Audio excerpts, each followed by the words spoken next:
You know what? I feel reborn. I feel like a phoenix rising from Arizona.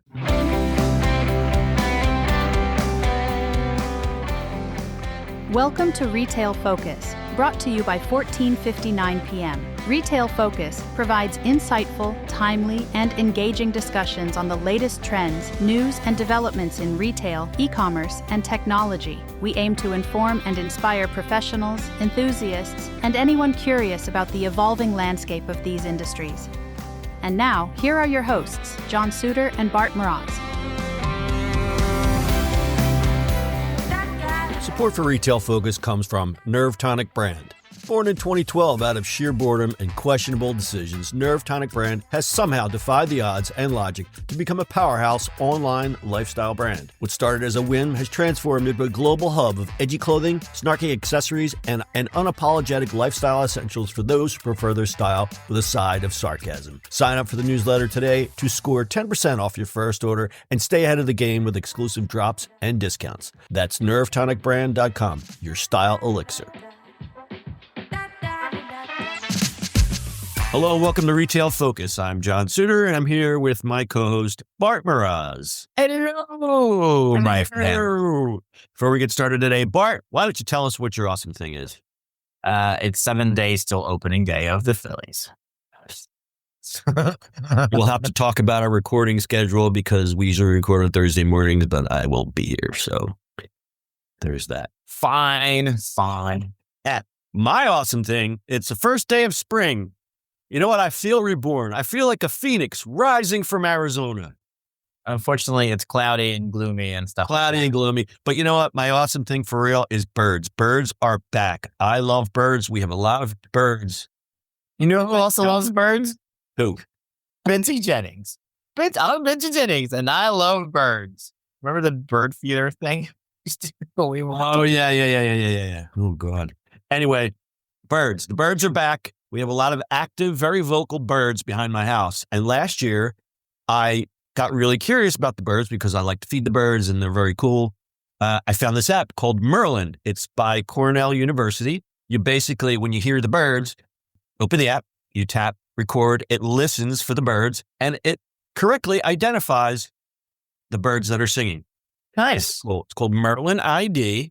I'm going to open it up real quick. It's neat. So yesterday morning was very active, and we had, because it's cool, it saves all your bird listenings. Anyway, yesterday was a very busy day by the house. It identified robins, cardinals, house sparrows, house wrens, which I didn't know we had wrens around here, and of course the usual crows and mourning doves. So yeah, we got some bird. It's very cool. It's called Merlin. I think Merlin ID. What is an average flight of a sparrow? The average flight of a sparrow. Well, they usually hang around the house. I don't think they go. American or Africans? Anyway, speaking of flights. Yeah, speaking of flights, for our first story, Southwest ends bags fly free. Oh boy. End of an era. Well, it's official, folks. Southwest Airlines is ditching the beloved bags fly free policy. Starting May 28, most passengers will have to shell out for checked bags, marking a significant shift for the airline that once prided itself on being the customer's best friends. Of course, there are exceptions. If you're a Rapid Rewards A-List preferred member, you still get 2 free checked bags. A-List members, just plain old A-List members, get 1 free bag. Business Select fares also come with 2 free checked bags. Holders of Southwest's co-branded credit card can check 1 bag for free. All right, so why the change? Private equity, of course. Southwest is under pressure from activist investors like Elliott to boost revenue and profitability. Airline hopes this move will attract new customers and encourage loyalty program enrollments. Blah, blah, blah, blah, blah. But let's be real, it's just about joining the rest of the airline industry and charging for everything under the sun. Loyal customers are not thrilled. The change, combined with the upcoming shift to assigned seating, might just make Southwest feel like any other airline. So if you're planning a trip, book before May 28th to avoid those pesky fees. Otherwise, get ready to pay up. Hey, wasn't Southwest the only airline that was actually making money? I believe at the time that might have been true. I didn't. So why? It just makes no sense. Because private equity, man, they're just going to turn it into every other airline. Yeah, and that's like, it's not gonna be special. It's not gonna be any of that. I mean, I like Southwest. Now it's assigned seating. That's just kind of silly. That's what made them special. Just that. Yeah. I don't know if you remember after 9/11, the airline industry obviously didn't do so great. Yeah. They were the first, and they had that really captivating commercial. You're now free to move about the country. Yeah. Yeah. That was iconic. I personally, Southwest, last time I probably flew on Southwest was 2017 to Las Vegas. I don't know why I remember that little tidbit, but we used to get some good package deals from there. Yeah.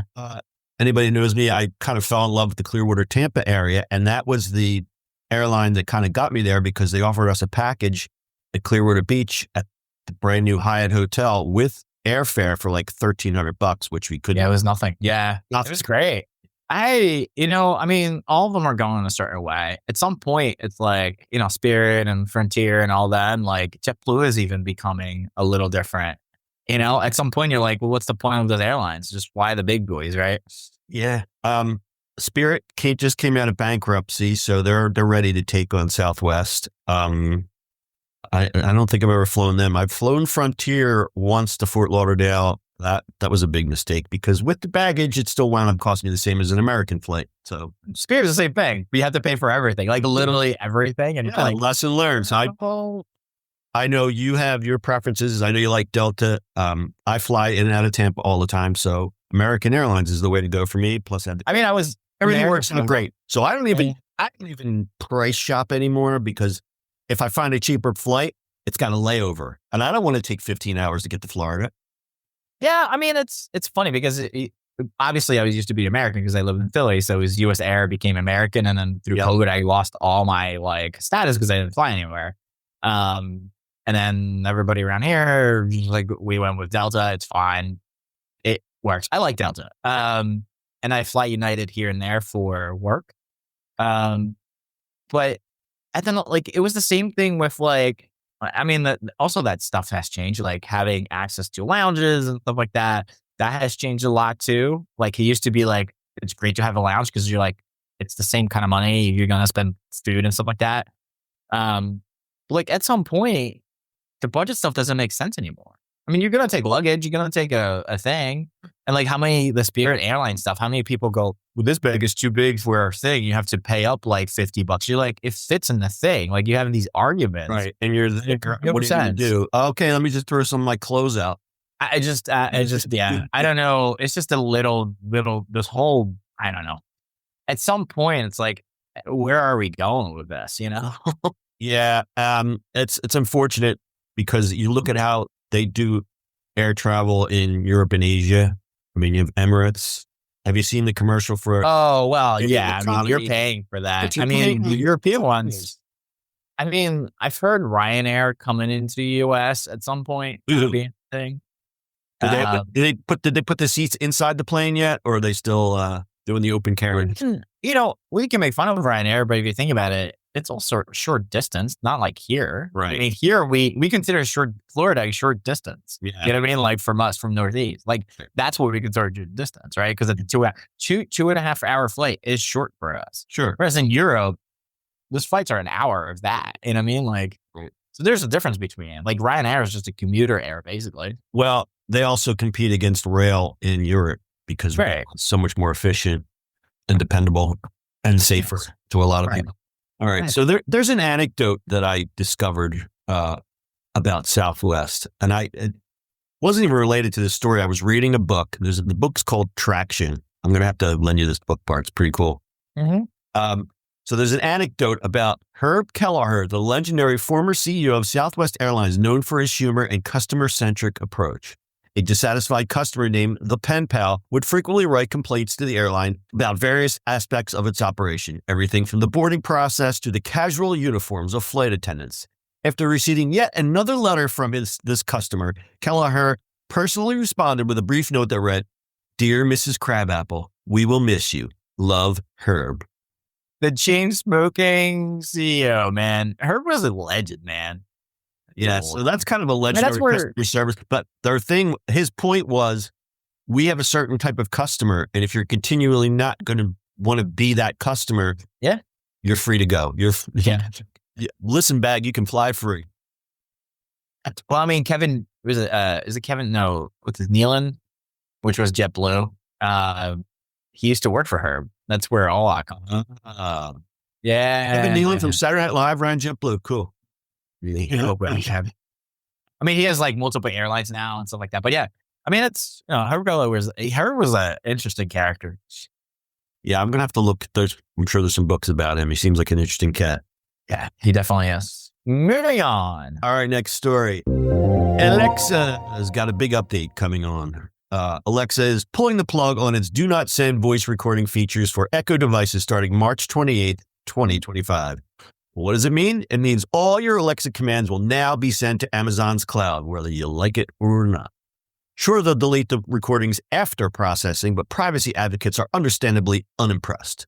This change is tied to the shiny new Alexa Plus, a generative AI assistant that apparently needs all your data to function. Amazon promises expanded capabilities, but sacrifices local processing and personalized features like Voice ID. Critics aren't buying it and argue this shift undermines consumer trust, especially given Amazon's history of privacy violations, including fines for mishandling children's data and Ring camera footage. Privacy advocates worry this change could lead to continuous surveillance as all interactions will pass through Amazon servers. While Amazon emphasizes encryption and security measures, many users feel uneasy about losing control over their data. Some have expressed frustration online with concerns ranging from accessibility challenges to fear of unwanted data collection. Affected devices include Echo Dot 4th generation, Echo Show 10, and Echo Show 15. So if you're not thrilled about handing over more of your data, you might want to rethink your smart home setup or just yell at your thermostat the old-fashioned way. Yeah, it knows it's bad to happen. They got to train it. It makes sense. That's what a lot of people don't realize. AI just doesn't come from thin air. It's got to be trained on something. So what better to train their devices on people using the actual devices day to day? I mean, I assume it was sending stuff up there anyway. And if it's sending me yelling at it for 15,000 times to turn the TV off or the lamp or something else, be it. No, I like when it just jumps in the middle of a conversation. You're like, "Excuse me, where's I talking?" It's always something, right? The other thing is like, I was waiting for, like, it's amazing that it took him this long to throw the AI stuff in it. Yeah. You think they have all this data and stuff like that, which is tricky. We'll see how it works. So far, the other lady in the tube has kind of been disappointing. Yeah. We'll see how this one does. Yeah. But any one of them has been pretty disappointing. I'm telling you, I keep trying, because we talk about it a lot. I'm like, you know what? I should really try to use Siri. And I found myself just going to Perplexity or ChatGPT. It's, yeah, it's so much faster. It's so slow. And that's the type of things that I'm looking for. I want something a little deeper instead of, I'm sorry, I couldn't find it for you. Or here's an article you can look at. Oh, great. I'm like, I don't want to look at it. It's okay. Right? Here's an article you can look at. Perplexity and ChatGPT will do it for you. It's so much, I don't know. It's just a different. Yeah. You're all of a sudden spoiled by that kind of technology. And it's like, and Siri's integrated into ChatGPT. It's like, what is happening? Somebody said to me today, "Oh, you're really getting a lot out of that AI, aren't you?" And I said, you know what? It has completely changed the way I do things in that the time savings that I've been able to incorporate in some of these AI tools, I can't imagine going back to the old fashioned way. Things would just take so much longer. It's so much faster. I do a lot of my searching now. I don't even go Google anymore. I just go searching to Google or, I have it open. So if I'm, kind of like laying in bed in the morning, I'll check my email and then I'll go on Perplexity and they have a summary. I don't know what they call it, but there's one of the little buttons. It's basically like the Google homepage. Yeah. And it goes and it finds all these super interesting stories. And it's not just, political stuff or Elon Musk. It's like there was a story yesterday. Statues in ancient Greece actually had smells to them. I would have never found that random piece of nonsense anywhere. Oh man, it makes trivia so much better almost. Yeah, correct. I mean, it's really interesting stuff. And then you could see users do these collections And then they put a whole page together about Greek statues. And it's fascinating. And because I love to learn. So there you go. There's your tip of the day. AI tip of the day. Check out Perplexity, kids. Yeah. All right. Anything more to say about Alexa? Just all the vibes, baby. All the vibes. All right. Speaking of vibes, we're going to get into something called vibe coding. Okay. And speaking of Perplexity, this is where I found this little tidbit. So you know how we always joked about how AI is going to replace all our jobs? Well, it seems like it's actually happening, but in a weirdly cool way. Vibe coding is the latest trend where developers essentially tell AI what they want, and voila, the code magically appears. And I'm going to put that in air quotes. It's like having an uber efficient code monkey minus the bananas. Now, some of you might be thinking, but what about those long nights spent learning Python and debugging PHP? Was it all for nothing? Kind of. It turns out that AI can now write code faster and maybe even better than most, but not all humans. The good news is that humans get to focus on the fun stuff, designing systems and telling AI what to do. See, I'd be good at that. This shift is changing how we teach coding too. Forget about memorizing syntax. The new curriculum is all about learning how to boss around AI assistants effectively.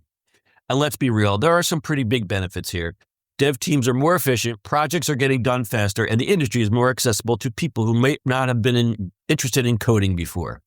Maybe this is the start of a tech utopia where coders can finally pursue their real passions, such as playing video games or binge watching Netflix.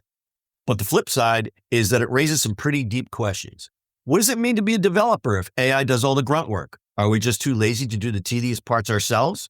Or are we just evolving to where we should be, using tools to automate tasks so we can focus on the higher level cool stuff? Either way, vibe coding is the new cool kid on the block, and it's changing everything from coding boot camps to tech startups. So whether you're a serious developer or just starting out in the coding world, you know things are about to get a serious reboot. Bart, I know that you have thoughts. I saw you shaking your head over there and giggling and laughing and chortling and snorting and Vibe coding, where 2 engineers can now create a tech debt of 50. It's good. Dude, I get it. We're just gonna. My problem is giving AI to junior developers who do not understand actual coding patterns, actual security, actual how version control works, actual things. Sorry, it's a tool to use. You can't give people do that. There's so many stories now lately. We were just reading something about somebody was doing something in Cursor, which is like the no code, AI stuff to build something for 4 months, and they screwed something else they didn't know. That everybody's like, you did not use version control. Like that's your first go-to. And they're like, what's version control? That's a problem for security or any one of those things. Like all of a sudden you can have a whole bunch of apps out there in the world where people just put them out there and you have no idea if it's secure, if it's properly done, or everything working or anything else. Right. Yeah. And what I was going to say, matching your concerns with that, here's the way I think it should go is that you should learn the basics. You should learn syntax. You should learn all the things about security and all the things about that you need to know. Then and only then can you lean on this as an assistant for your job. It is not, I do not think it should replace developers completely. It's like telling a 30-year veteran of electrician that you wired your 220 panel by watching YouTube video. You're right. Like, it's a bit. I mean, like seriously, like I don't okay, that makes no sense. Or like a surgeon, like, oh, I just learned it on YouTube, so I'm going to use this robot to shoot this new brain surgery. I learned it on TikTok. I mean, that's what's happening. I mean, this is like exaggeration of it, but like in reality, yeah, it's actually happening. It's like it's all the script kiddies that just run stuff from like Reddit and found clips of it. I'm not poo-pooing like AI is good for things, but learn the patterns, learn the actual, there's a reason all these developers and engineers actually learn things from the beginning because it's important. And in reality, crappy input into AI, you're going to get crappy output. Crappy in, crappy out. Yeah. Can't do anything about that. You know what I mean? There's a reason for this. So yes, I'm proposing. I get it. I get people are doing stuff faster. But that's your trial. Actually use people who know how to use the stuff. You know what I mean? Like I get this whole vibe coding. I don't need developers. I'm just going to do it myself. Okay. good luck with that, you know? Right. So you're just a prompt guy now. Right. You're a prompt guy. You're a prompt guy that doesn't know exactly what's happening under the hood. You're a mechanic who fixed a car, but turned a screw and didn't know how it got fixed, but the car still runs. Oh, well. And you have all these people who are copying apps and stuff like that without understanding what the business model looks like. What's the down to earth? Like there's so much that goes on in architecture. You don't understand how complex the tech is. I get it. You want to be like fast and efficient, whatever, but there's a price for that. Okay. So let's go the other way. What are the benefits? Speed. I mean, senior developers using it, it's just speed. It's writing their test cases faster. It's doing documentation faster. So you think there's some cleanup? Right. Okay. I was going to say cleanup or generating a quick MVP or prototyping like that. That is where I think, as long as you don't go too far with it, then you say, oh, well, this prototype can now be the product. And then you realize your version one, this day and age right something now, really bad going on. Like this day and age kind of things of like moving from old code to new, like sort of like going from COBOL to Java, right? So there's a way to write an AI right now to do it, but then you have a pattern for that. You can move it to other codes and stuff like that. Test cases, like there's a whole bunch of this kind of things that you can do. So it's like maintenance things that you don't have to, write from scratch, right? But that's kind of stuff has been happening because that's automation, right? Yep. It makes stuff faster and easier, but you still got to know what's going under the hood. Yeah. You can't just twist those screws and hope the car is going to start in the morning. So, and you see there, you talk to any senior developer been around for a very long time, they'll all be like, this is just silly. The vibe coding thing is like another script kiddie trying things they know better, Okay, let's look into the future. Guys like you and Bob who have got serious, experience under your belt. What happens when you guys retire and the script kiddies are now the senior developers? What do you think is going to be happening?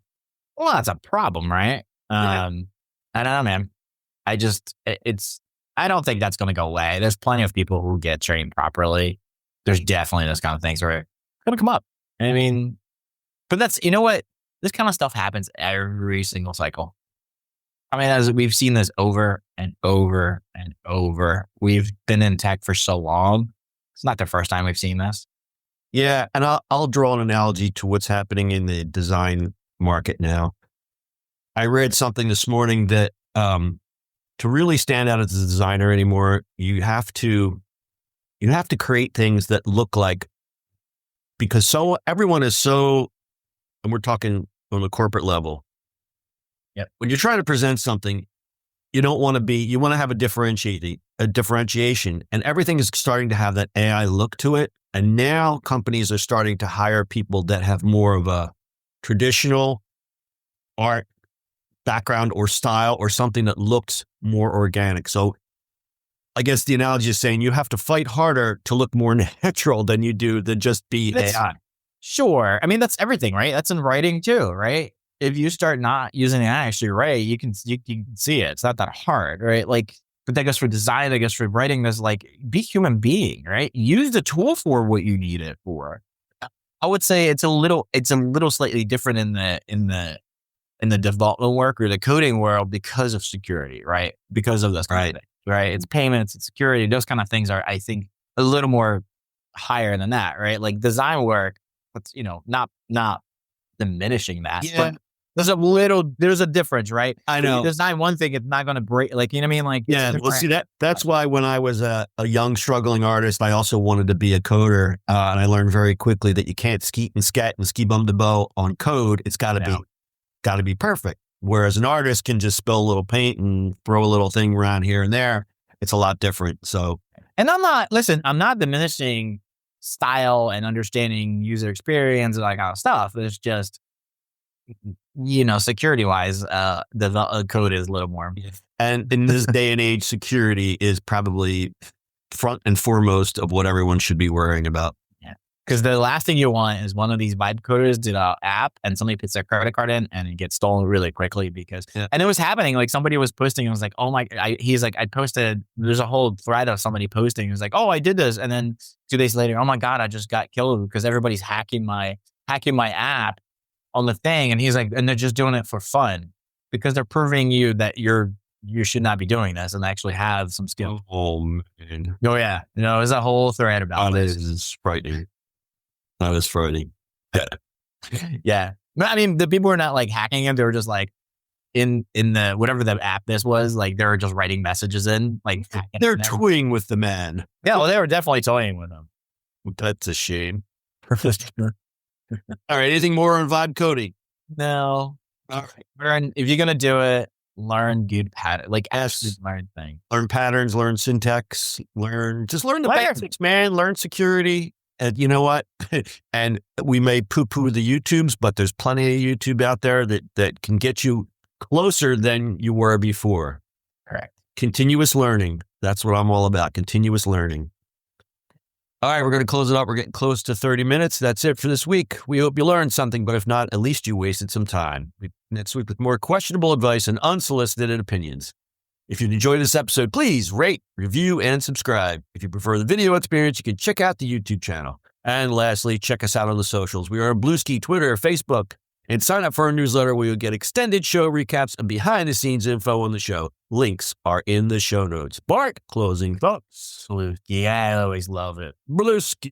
Closing thoughts. Have a fantastic week, people. And happy spring. Happy spring. Happy spring. We'll publish at some point next week. It may be a little earlier due to baseball because, priorities and such. So until next time, may your internet be fast, your video calls be clear, and your mute button always work when you need it most. Or not. Or not. Say goodbye. Goodbye. Bye.